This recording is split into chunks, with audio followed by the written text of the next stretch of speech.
Hi guys, कैसे हैं? उम्मीद करती कि अच्छे हैं। मेरे यूट्यूब चैनल पे आप लोग का तहे दिल से स्वागत है। मैं एक सुंदर सा जो गीत गा रही हूँ। उम्मीद करती कि आप लोग को बहुत पसंद आएगा। लाइक और कमेंट करिए, सब्सक्राइब करिए। धन्यवाद।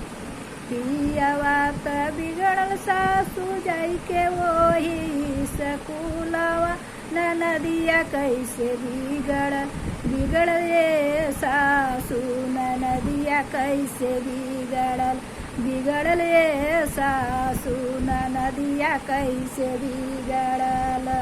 पिया के सुधर सासू मारी के बेला नवा, नदिया कैसे सुधरी ये सासू, नदिया कैसे सुधरी ये सासू, नदिया कैसे सुधरी। पिया रात बिगड़ल सासू जाई के वही सकुलवा, नदिया कैसे बिगड़ल ये सासू, नदिया कैसे बिगड़ल।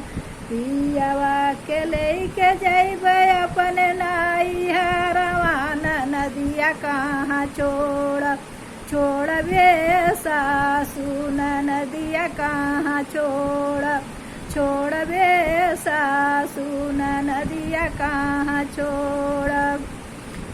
पियावा त बिगड़ल सासू जाई के वही सकुलवा, नदिया कहाँ बिगड़ल ये सासू, नदिया कहाँ बिगड़ल ये सासू, नदिया कहाँ बिगड़ल।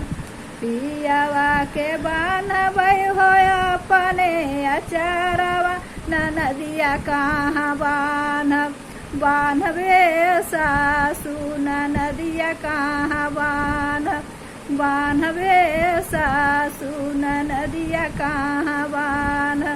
पियावा त बिगड़ल सासू जाई के वही सकुलवा, नदिया कैसे बिगड़ल ये सासू, नदिया कैसे बिगड़ल ये सासू, नदिया कैसे बिगड़ल।